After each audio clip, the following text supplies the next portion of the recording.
ನಮಸ್ಕಾರ ರೀ ಎಲ್ಲರಿಗೂ. ಹಸಿ ಮೆಣಸಿನ್ಕಾಯಿಲೆ ನಮ್ಮ ಉತ್ತರ ಕರ್ನಾಟಕ ಸೈಡ ಮಾಡುವಂತಹ ಮೊಸರುಗಾಯಿ ಅಥವಾ ಮಜ್ಜಿಗೆ ಮೆಣಸಿನ್ಕಾಯಿ ಯಾವ ರೀತಿ ಮಾಡೋದು, ಆಮೇಲೆ ಈ ಹಸಿ ಮೆಣಸಿನ್ಕಾಯದೊಳಗೆ ಇರುವಂತಹ ಆರೋಗ್ಯದ ಗುಣಗಳು ಯಾವ್ಯಾವ ಅದಾವು ಅನ್ನೋದನ್ನು ತಿಳ್ಕೊಂಬರಂಬರ್ರಿ.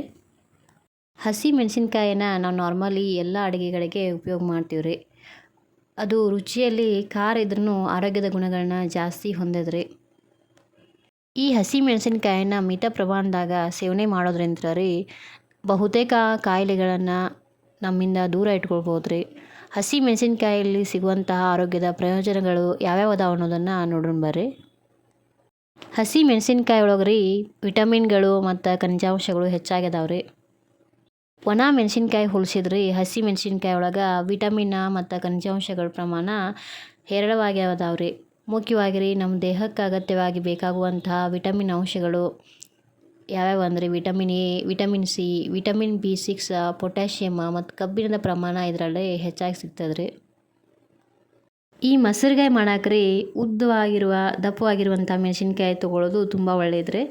ಈ ಮೆಣಸಿನ್ಕಾಯಿನ ಒಂದು ಸೂಜಿ ಸಹಾಯದಿಂದ ಅಥವಾ ಒಂದು ಬ್ಲೇಡಿನ ಸಹಾಯದಿಂದ ರೀ ಈ ರೀತಿ ಮಧ್ಯದ ಭಾಗದಲ್ಲಿ ಕಟ್ ಮಾಡ್ಕೊಳ್ಳೋಣ್ರಿ. ಅಂದ್ರೆ ಮಸಾಲೆ ತುಂಬಾಕ ಈಸಿ ಆಕೈತೆ ರೀ. ಈ ರೀತಿ ಕಟ್ ಮಾಡಿದಂಥ ಮೆಣಸಿನ್ಕಾಯಿನ ಒಂದು ನೈಟ್ ನೀರಲ್ಲಿ ಇಡಬೇಕ್ರಿ. ಅಂದ್ರೆ ಕಟ್ ಮಾಡಿದಂಥ ಮೆಣಸಿನ್ಕಾಯ ಬಾಯಿ ಬಿಟ್ಕೊಳ್ತಾವ್ರಿ, ಅಗಲಾಗ್ತಾವ. ಅವಾಗ ಇದ್ರೊಳಗೆ ಮಸಾಲೆ ಹಾಕಕ್ಕೆ ಈಸಿ ಆಗ್ತದೆ ರೀ.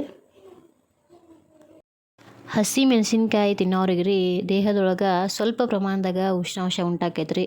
ಇದರಿಂದ ಮೆಟಬಾಲಿಸಮ್ ಪ್ರಕ್ರಿಯೆ ನಡೆಸ್ತಕ್ಕೆ ಸಹಾಯ ಆಕೈತೆ ರೀ. ಆಗ ದೇಹದೊಳಗಿನ ಕೊಬ್ಬಿನ ಅಂಶ ಕರಗ್ತೈತೆ ರೀ. ಹೀಗಾಗಿ ದೇಹದ ತೂಕ ನಿರ್ವಹಣೆ ಮಾಡೋಕೆ ಮತ್ತು ಕ್ಯಾಲರಿಗಳ ಪ್ರಮಾಣವನ್ನು ಕೂಡ ಇದು ತಗ್ಗಿಸ್ತೈತೆ ರೀ. ಹೀಗಾಗಿ ರೀ ದೇಹದ ತೂಕವನ್ನು ಕಡಿಮೆ ಮಾಡೋಕೆ ಇದು ಒಳ್ಳೆಯ ಆಹಾರ ಅಂತಲೂ ಅನ್ಬೋದು ರೀ. ಹಸಿ ಮೆಣಸಿನ್ಕಾಯಿ ರೀ ನೋವಿಗೆ ರಾಮಬಾಣ ಅಂತಲೂ ಅನ್ಬೋದು ರೀ. ನಿಮಗೆ ಗೊತ್ತಿದೆಯೋ ಇಲ್ಲೋ ಗೊತ್ತಿಲ್ಲ ರೀ, ಇದು ಒಂದು ಆಯಿಂಟ್ಮೆಂಟ್ ಅಥವಾ ಕ್ರೀಮ್ಗಳೊಳಗೆ ಹಸಿ ಮೆಣಸಿನ್ಕಾಯಿ ಸಾರವನ್ನು ಬಳಸ್ತಾರೆ ರೀ. ಯಾಕಂದರೆ ಇದು ನೋವು ನಿವಾರಕ ಗುಣವನ್ನು ಹೆಚ್ಚಾಗಿ ಹೊಂದಿರ್ತದೆ ರೀ. ಎಂತಹದೇ ನೋವನ್ನು ತಕ್ಷಣ ಉಪಶಮನ ಮಾಡುವಂತಹ ಲಕ್ಷಣಗಳನ್ನು ಈ ಹಸಿ ಮೆಣಸಿನ್ಕಾಯಿ ಹೊಂದೈತೆ ರೀ. ಇದರೊಳಗಿರುವಂತಹ ಆರ್ಥೈಟಿಸ್ ಐತಲ್ರಿ, ಇದು ಸಂಧಿವಾತ, ಕೀಲು ನೋವು ಮತ್ತು ಬೇರೆ ಯಾವುದೇ ನೋವುಗಳಿಗೆ ಹಸಿ ಮೆಣಸಿನ್ಕಾಯಿ ರಾಮಬಾಣವಾಗಿ ಕೆಲಸ ಮಾಡ್ತೈತೆ ರೀ. ಆಮೇಲೆ ರೀ ಹಸಿ ಮೆಣಸಿನ್ಕಾಯನ್ನು ಸೇವನೆ ಮಾಡೋದ್ರಿಂದ ಜೀರ್ಣಾಂಗ ವ್ಯವಸ್ಥೆಗೆ ತುಂಬ ಒಳ್ಳೆಯದು ರೀ. ಹಸಿ ಮೆಣಸಿನ್ಕಾಯಿ ನಿಯಮಿತವಾಗಿ ಕಡಿಮೆ ಪ್ರಮಾಣದಾಗ ಸೇವನೆ ಮಾಡೋದ್ರಿಂದ ರೀ ದೇಹದೊಳಗೆ ಜೀರ್ಣಶಕ್ತಿನ ವೃದ್ಧಿಸ್ಬಹುದು ರೀ. ಇದು ಹೊಟ್ಟೆಯ ಭಾಗಕ್ಕೆ ರಕ್ತ ಸಂಚಾರವನ್ನು ಹೆಚ್ಚಿಸ್ತದೆ ರೀ. ಹೀಗಾಗಿ ರೀ ಸೇವಿಸಿದ ಆಹಾರ ಚೆನ್ನಾಗಿ ಜೀರ್ಣವಾಗುವಂತೆ ಮಾಡ್ತದೆ ರೀ. ಮಲಬದ್ಧತೆ ಸಮಸ್ಯೆಗೂ ಕೂಡ ಇದು ಒಂದು ಔಷಧಿ ಅಂತಲೂ ಹೇಳ್ಬೋದು ರೀ. ಆಮೇಲೆ ರೀ ಹೃದಯ ರಕ್ತನಾಳಗಳ ಕಾಯಿಲೆಗೆ ತುಂಬ ಒಳ್ಳೆಯದು ರೀ ಇದು. ರಕ್ತದೊತ್ತಡವನ್ನು ಕಡಿಮೆ ಮಾಡುವಂತಹ ಗುಣವನ್ನು ಹಸಿ ಮೆಣಸಿನ್ಕಾಯಲ್ಲೇ ಕಾಣಬಹುದು ರೀ. ಸಂಶೋಧನೆ ಹೇಳುವಂತೆ ರೀ ಹೃದಯ ಕೂಡ ಇದು ತುಂಬ ಒಳ್ಳೆಯದು ರೀ. ಹೃದಯದ ರಕ್ತನಾಳಗಳನ್ನು ಹಿಗ್ಗಿಸಿ ಸರಾಗವಾಗಿ ರಕ್ತ ಸಂಚಾರ ಮಾಡುವಂತೆ ಇದು ಸಹಾಯ ಮಾಡ್ತೈತೆ ರೀ.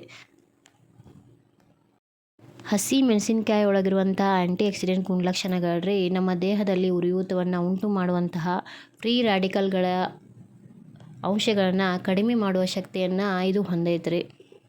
ಇದು ದೀರ್ಘಕಾಲದ ಕಾಯಿಲೆಗಳನ್ನು ನಿವಾರಣೆ ಮಾಡೋಕ್ಕೂ ಸಹಾಯ ಮಾಡ್ತೈತೆ ರೀ. ಹಸಿ ಮೆಣಸಿನ್ಕಾಯನ್ನು ಸೇವನೆ ಮಾಡೋದ್ರಿಂದ ರೀ ರೋಗ ನಿರೋಧಕ ಶಕ್ತಿಯನ್ನು ಹೆಚ್ಚಿಸ್ಬಹುದು ರೀ. ಮೆಣಸಿನ್ಕಾಯಿ ಒಳಗಿರುವಂತಹ ವಿಟಮಿನ್ ಸಿ ಐತಲ್ರಿ, ಇದು ರೋಗ ನಿರೋಧಕ ಶಕ್ತಿಯನ್ನು ಬಲಪಡಿಸೋಕೆ ಸಹಾಯ ಮಾಡ್ತೈತೆ ರೀ. ಮತ್ತು ಯಾವುದೇ ಸೋಂಕುಗಳಿಗೆ ಈ ಹಸಿ ಮೆಣಸಿನ್ಕಾಯಿ ಮುಖ್ಯ ಪಾತ್ರವನ್ನು ವಹಿಸ್ತದೆ ರೀ. ಹಸಿ ಮೆಣಸಿನ್ಕಾಯಿ ಒಳಗಿರುವಂತಹ ಕ್ಯಾಪ್ಸೈಸಿನ್ ರೀ ಆ್ಯಂಟಿಮೈಕ್ರೋಬಿಯಲ್ ಗುಣಲಕ್ಷಣಗಳದಾವಲ್ರಿ, ಇವು ಹಾನಿಕಾರಕ ಬ್ಯಾಕ್ಟೀರಿಯಾ ಮತ್ತು ವೈರಸ್ಗಳನ್ನು ದೂರ ಇಡೋಕೆ ಸಹಾಯ ಮಾಡ್ತಾವ್ರಿ. ನಾನು ಈ ರೀತಿ ಮಾಡತ್ತೀನಿ ನೋಡ್ರಿ. ಇದೇ ರೀತಿ ಮೆಣಸಿನ್ಕಾಯಿನ ಮಧ್ಯದ ಭಾಗದಲ್ಲಿ ಕಟ್ ಮಾಡಿ ಇಟ್ಕೊಳ್ರಿ. ಒಂದೇ ಸೈಡ್ ಕಟ್ ಆಗ್ಬೇಕ್ರಿ, ಎರಡು ಸೈಡ್ ಕಟ್ ಆಗಬಾರ್ದು ರೀ. ಆಮೇಲೆ ರೀ ಹಸಿ ಮೆಣಸಿನ್ಕಾಯಿ ಒಳಗೆ ಕ್ಯಾಲರಿಗಳು ಕಡಿಮೆ ಇರ್ತಾವ್ರಿ.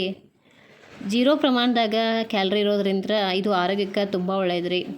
ನಾವು ಆಹಾರ ಸೇವಿಸಿದಂಥ 3 ಗಂಟೆ ಬಳಿಕ ರೀ ನಮ್ಮ ಚಯಾಪಚಯ ಕ್ರಿಯೆಗಳನ್ನು 50% ಅಷ್ಟು ವೇಗವಾಗಿ ಇಡ್ತದ್ರಿ. ಹೀಗಾಗಿ ನಮ್ಮ ಉತ್ತರ ಕರ್ನಾಟಕ ಸೈಡ್ ಈ ಹಸಿ ಮೆಣಸಿನ್ಕಾಯನ್ನ ಯಾವುದೇ ಸ್ವೀಟ್ ಮಾಡಿದ್ರೂ ಕೂಡ ಈ ಹಸಿ ಮೆಣಸಿನ್ಕಾಯಿ ಮೊಸರುಗಾಯನ್ನ ನಾವು ಮಾಡೇ ಮಾಡ್ತೀವಿ ರೀ. ನೋಡಿರಿ, ರಾತ್ರಿ ಹೊತ್ತು ಕಟ್ ಮಾಡಿಟ್ಟಂತಹ ಮೆಣಸಿನ್ಕಾಯಿ ಬೆಳಕಾದ ನಂತರ ಯಾವ ರೀತಿ ಆಗಿದಾವೆ ನೋಡಿರಿ. ಇದ್ರೊಳಗೆ ಮಸಾಲೆನ ತುಂಬ ಈಸಿ ಆಗ್ತದೆ ಈ ರೀತಿ ನೈಟ್ ಕಟ್ ಮಾಡಿಟ್ಬೋದ್ರಿಂತ.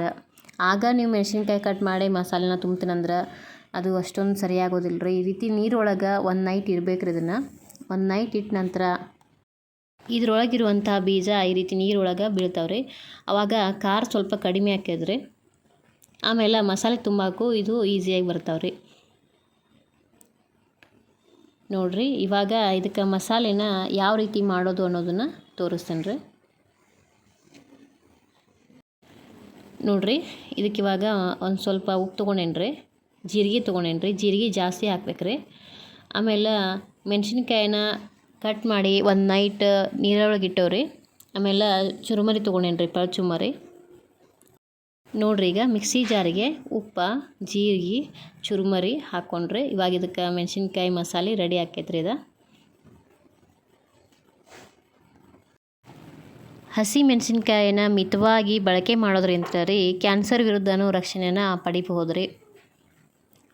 ಚುರುಮರಿ ಅಂತಾರೆ ನಮ್ಮ ಉತ್ತರ ಕರ್ನಾಟಕ ಸೈಡ್. ಇದಕ್ಕೆ ನಿಮ್ಮ ಸೈಡ ಏನಂತಾರೋ ಅನ್ನೋದನ್ನ ಕಮೆಂಟಾಗಿ ತಿಳಿಸ್ರಿ. ಕೆಲವೊಂದು ಸೈಡ್ ಇದಕ್ಕೆ ಮಂಡಕ್ಕಿನೂ ಅಂತಾರೆ.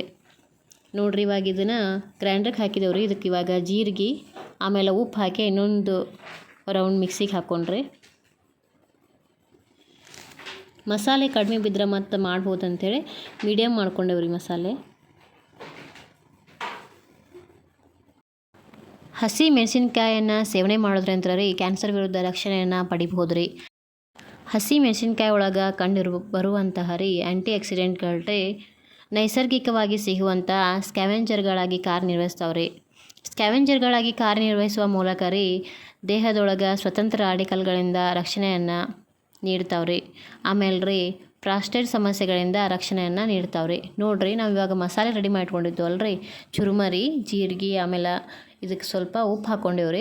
ಉಪ್ಪು ಜಾಸ್ತಿ ಬೇಕನ್ನೋರು ಜಾಸ್ತಿ ಹಾಕೋಬೋದು ರೀ. BP ಅದು ಇದ್ದವರು ಸ್ವಲ್ಪ ಕಡಿಮೆ ಯೂಸ್ ಮಾಡಿರಿ. ಉಪ್ಪು ಹಾಕೋದ್ರಿಂದ ಮೆಣಸಿನ್ಕಾಯಿ ಬೂತ್ರದ್ದು ಬರೋದಿಲ್ಲ ರೀ. ಉಪ್ಪನ್ನು ಜಾಸ್ತಿ ಯೂಸ್ ಮಾಡೋದ್ರಿಂದ ರೀ ತಾಳಿಕೆ ಜಾಸ್ತಿ ಬರ್ತಾವ್ರಿ. ಹೀಗಾಗಿ ಉಪ್ಪಿನಕಾಯಿ ಮಾಡುವಾಗ ಆಮೇಲೆ ಜಾಸ್ತಿ ದಿನ ಇಡುವಂತಹ ಯಾವುದೇ ಪದಾರ್ಥಗಳನ್ನ ಮಾಡುವಾಗ ಉಪ್ಪನ್ನು ಜಾಸ್ತಿ ಬಳಸ್ತಾರೆ ರೀ. ಅಂದ್ರೆ ಕೆಡೋದಿಲ್ಲ ಅನ್ನೋ ಕಾರಣಕ್ಕೆ ರೀ. ನೋಡಿರಿ, ಇವಾಗ ಮೆಣಸಿನ್ಕಾಯಿಗೆ ಈ ಮಸಾಲೆನ ಸರಿಯಾಗಿ ತುಂಬ್ಕೊಳ್ಳೋಣ್ರಿ. ಇದು ತುಂಬಿದ ನಂತರ ಇದನ್ನು ಒಂದು 3 ದಿನ ಆದರೂ ಬಿಸಿಲಿಗೆ ಒಣಗಿಸ್ಬೇಕಾಕೈತೆ ರೀ.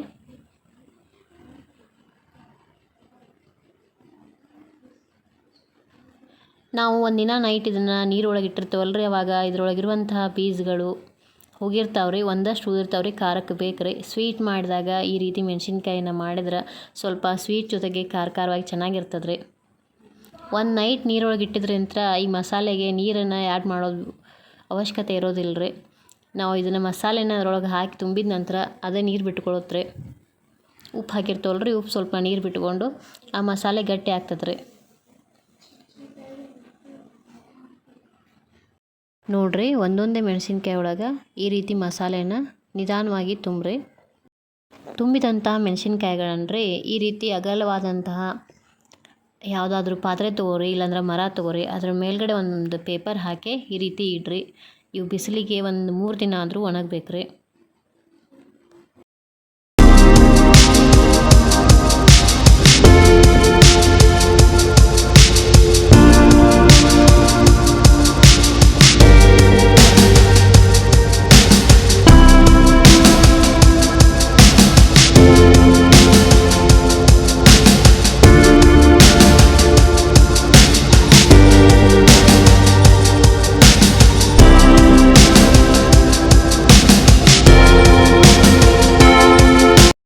ನೋಡಿರಿ, ಒಂದು 3-4 ದಿನ ಆದ ನಂತರ ಮೆಣಸಿನ್ಕಾಯಿ ಈ ರೀತಿ ಒಣಗಿರ್ತಾವ್ರಿ. ಇವನ್ನ ಒಂದು ವರ್ಷವಿಡೀ ಇಟ್ಟರು ಏನಾಗೋದಿಲ್ಲ ರೀ. ಉಪ್ಪು ಹಾಕಿರ್ತೀವಲ್ರಿ, ಹುಳ ಅದು ಹತ್ತೋದಿಲ್ಲ ರೀ. ಯಾವುದೇ ಸ್ವೀಟ್ ಮಾಡಿದ್ರೂ ಇದನ್ನು ಸೈಡ್ ಸ್ನ್ಯಾಕ್ಸ್ ರೀತಿ ರೀ ಅಥವಾ ಹಪ್ಪಳದು ಮಾಡ್ತೀವಲ್ರಿ, ಆ ರೀತಿ ಉತ್ತರ ಕರ್ನಾಟಕ ಸೈಡ್ ನಾವೆಲ್ಲರೂ ಮೆಣಸಿನ್ಕಾಯಿನ ಮಾಡ್ತೀವಿ ರೀ. ಮಜ್ಜಿಗೆ ಮೆಣಸಿನ್ಕಾಯಿ, ಮೊಸರುಗಾಯಿ ಅಂಥೇಳಿ. ಕೆಲವೊಂದಷ್ಟು ಜನ ಇದಕ್ಕೆ ಮೆತ್ತೆ ಕಾಳನ್ನೂ ಯೂಸ್ ಮಾಡ್ತಾರೆ. ಮತ್ತೊಂದಷ್ಟು ಜನ ಇದಕ್ಕೆ ಮೊಸರು, ಉಪ್ಪು ಹಾಕಿ ಜೀರಿಗೆ ಪುಡಿ ಹಾಕಿ ಮಾಡ್ತಾರೆ. ನಿಮ್ಮ ಸೈಡ ಯಾವ ರೀತಿ ಮಾಡ್ತೀರಿ ಅನ್ನೋದನ್ನ ಕಮೆಂಟಾಗ ತಿಳಿಸ್ರಿ. ಈ ವಿಡಿಯೋ ನಿಮ್ಗೆ ಇಷ್ಟ ಆದ್ರೆ ಲೈಕ್ ಮಾಡೋದನ್ನ ಮರಿಬೇಡ್ರಿ. ಮತ್ತು ಯಾರಾದರೂ ಹೊಸಬ್ರು ನನ್ನ ವಿಡಿಯೋನ ನೋಡ್ತಾ ಇದ್ರೆ ಸಬ್ಸ್ಕ್ರೈಬ್ ಮಾಡಿಕೊಡ್ರಿ. ಪಕ್ಕದಲ್ಲೇ ಇರುವಂಥ ಬೆಲ್ ಬಟನ್ನ ಟಚ್ ಮಾಡಿರಿ. ನಾ ಯಾವುದೇ ಆರೋಗ್ಯದ ಅಡುಗೆಗಳನ್ನು ಹಾಕಿದ್ರೆ ಫಸ್ಟ್ ನೋಟಿಫಿಕೇಷನ್ ನಿಮ್ಗೆ ಬರ್ತದೆ ರೀ. ಫಸ್ಟ್ ವಿಡಿಯೋ ನೀವೇ ನೋಡ್ಬೋದು ರೀ. ಈ ವಿಡಿಯೋನ ನೋಡಿದಂಥ ಪ್ರತಿಯೊಬ್ಬರಿಗೂ ಧನ್ಯವಾದಗಳು ರೀ.